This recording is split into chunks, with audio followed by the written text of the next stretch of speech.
नमस्कार, हमारे चैनल में आपका स्वागत है। मैं हूं रामचंद्र मौर्य। तो साथियों, आज आधे से अधिक चुनाव संपन्न हो गया।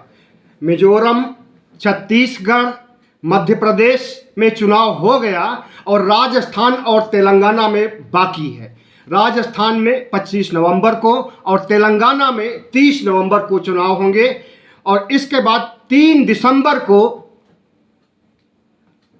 हर राज्यों में किसी की सरकार बनेगी, किसी की सरकार बिगड़ेगी और साथ ही लोकसभा चुनाव का फाइनल की तैयारी शुरू हो जाएगी, सेमीफाइनल का रिजल्ट आ जाएगा।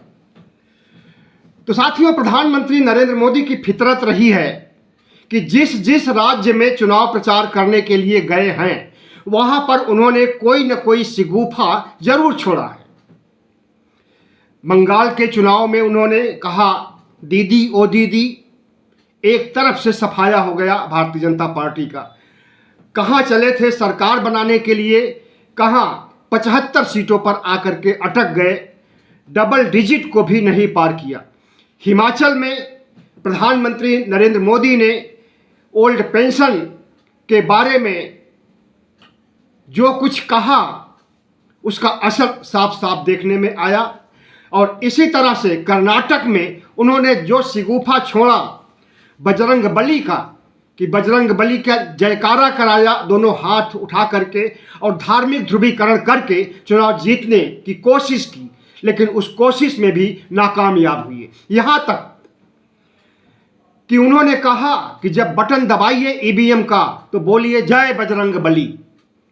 चुनाव आयोग ने कोई संज्ञान नहीं लिया, किसी कोर्ट ने, न हाई कोर्ट ने, न सुप्रीम कोर्ट ने संज्ञान नहीं लिया, क्योंकि प्रधानमंत्री का मामला था। इन 5 राज्यों के चुनाव में भी कई शिगुफे छोड़ चुके हैं प्रधानमंत्री नरेंद्र मोदी। एक शिगुफा तो यही है कि उन्होंने बाड़मेर के भाषण में अभी परसों क्या कहा था। उन्होंने कहा था कि जब ईवीएम की बटन दबाइए तो इतना जोर से दबाइए कि समझ लीजिए कि किसी कांग्रेसी का गला दबा रहे हो।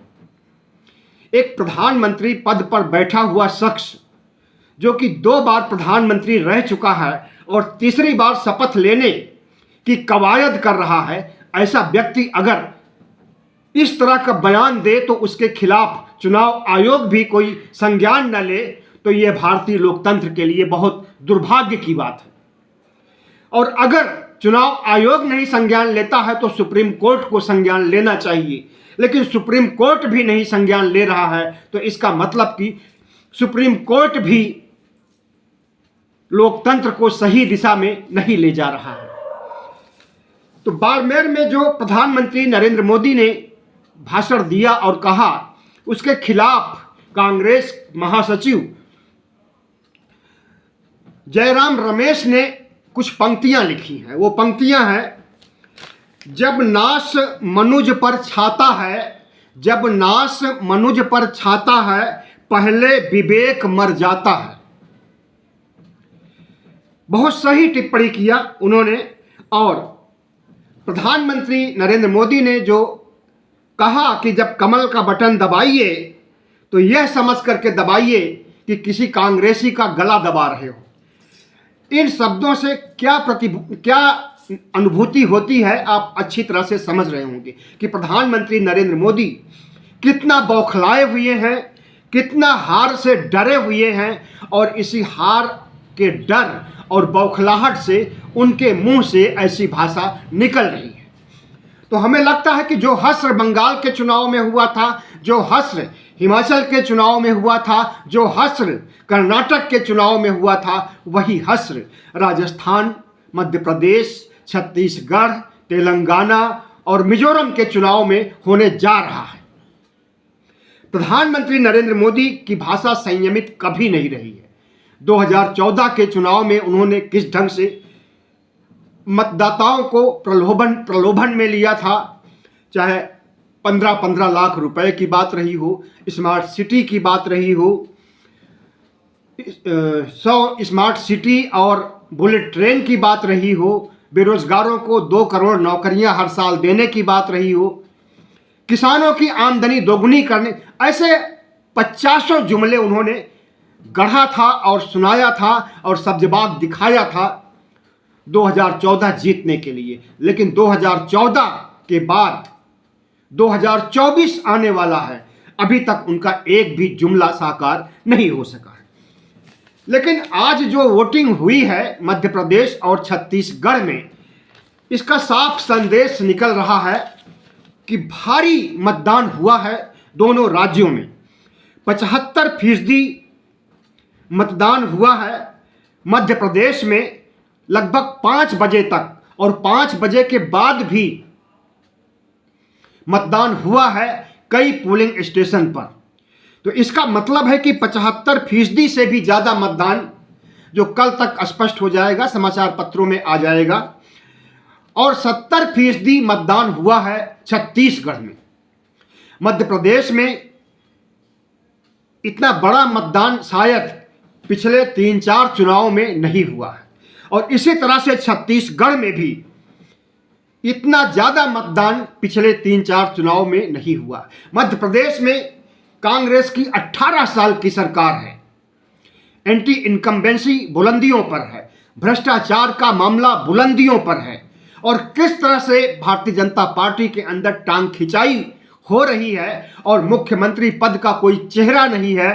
प्रधानमंत्री नरेंद्र मोदी ने अपने चेहरे पर ही मुख्यमंत्री पद का चेहरा लगा लिया है। तो क्या अगर मध्य प्रदेश में भारतीय जनता पार्टी की जीत होती है तो प्रधानमंत्री पद से इस्तीफा देकर के मध्य प्रदेश के मुख्यमंत्री के रूप में शपथ लेंगे नरेंद्र मोदी? कतई नहीं लेंगे। इसी तरह से छत्तीसगढ़ में जो भारी मतदान हुआ है, इसका क्या संदेश जाता है? इसका यही संदेश जाता है कि जिस ढंग से भूपेश बघेल ने आदिवासियों को, दलितों को और पिछड़े वर्ग को साधने का काम किया है, इन्हें राहत पहुंचाने, इनके लिए कल्याणकारी योजनाओं को चलाया है,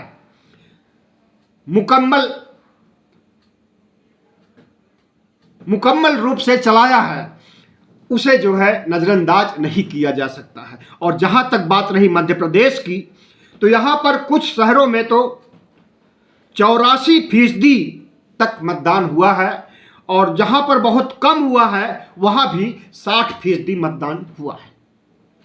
60% मतदान एक सामान्य मतदान माना जाता है, लेकिन 60 के ऊपर अगर 70 और 75 तक पहुंच जाए, और क्या पता कि ये 75 से 80 के बीच में आकर के लटक जाए, क्योंकि अभी ये आखिरी आंकड़ा नहीं है।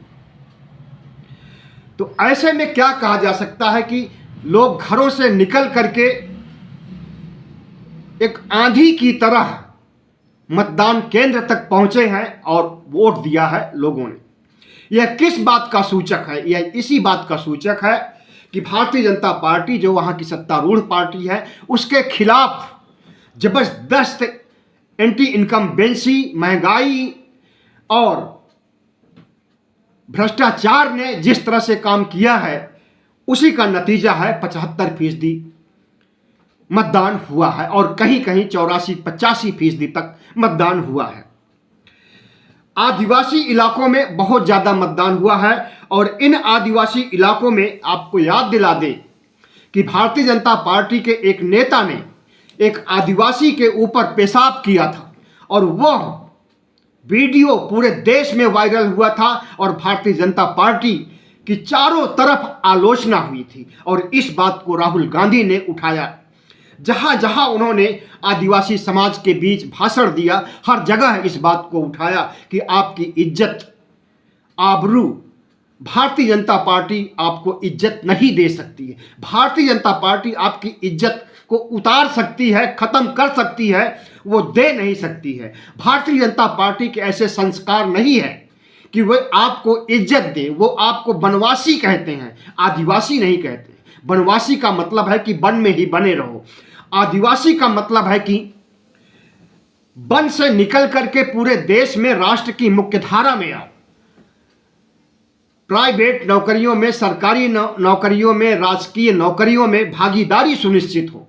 ठेकेदारी में, प्रशासन में, हर जगह भागीदारी सुनिश्चित हो। यह मतलब होता है आदिवासी का। और आरएसएस के लोग, भारतीय जनता पार्टी के लोग वनवासी बनाए रखना चाहते हैं आदिवासी समाज को। तो यह बात हमें लगता है कि आदिवासियों को समझ में आ गई। भारतीय जनता पार्टी का पेशाब करने वाला चाल चरित्र चेहरा भी समझ में आ गया, और इनका आदिवासियों को वनवासी बनाए रखने और आदिवासियों के जंगलों पर अडानी अंबानी तक पहुंच बनाने, अडानी अंबानी को बेचने की बात भी उन्हें समझ में आ गई। और यह समझ में बात आ गई कि भारतीय जनता पार्टी के राज में उनका उत्थान नहीं हो सकता है। इसलिए आदिवासियों का एक मुश्त वोट कांग्रेस को गया है, भारतीय जनता पार्टी को वोट नहीं मिला है। सबसे ज्यादा वोटिंग अगर हुई है तो आदिवासी क्षेत्रों में हुई है, और आदिवासी क्षेत्रों से 47 सीटें आती हैं मध्य प्रदेश में। 47 सीटों का मतलब कि कुल 213 सीटें हैं।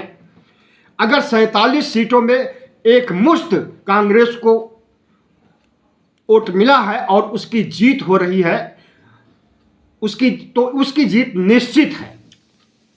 लेकिन सिर्फ आदिवासियों से ही नहीं, बल्कि जिस तरह से मध्य प्रदेश में करप्शन 50%, कर्नाटक में अगर 40% करप्शन का मुद्दा उठाया था कांग्रेस ने, तो वहां पर जीत हुई। यहां पर तो 50% का मुद्दा उठाया था। यहां पर तो दलितों के मुंह में मैला ठूसने की बात भी सामने आई थी, वह भी उठाया गया था। तो दलितों और आदिवासियों के साथ भारतीय जनता पार्टी का कुकर्म और उनका कलंक ही उन्हें ले डूबेगा इन 2023 के विधानसभा चुनाव में।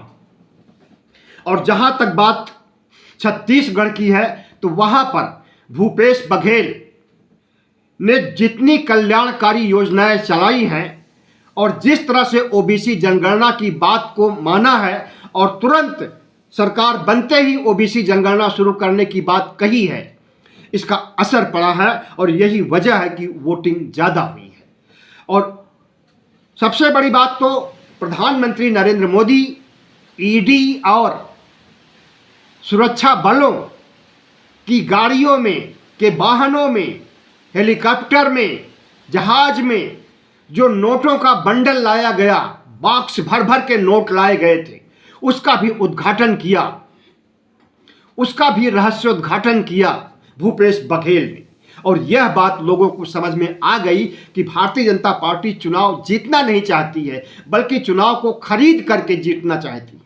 और यह संदेश पूरे छत्तीसगढ़ में गया और उसी का नतीजा है कि भारतीय जनता पार्टी बौखलाई हुई है छत्तीसगढ़ में भी।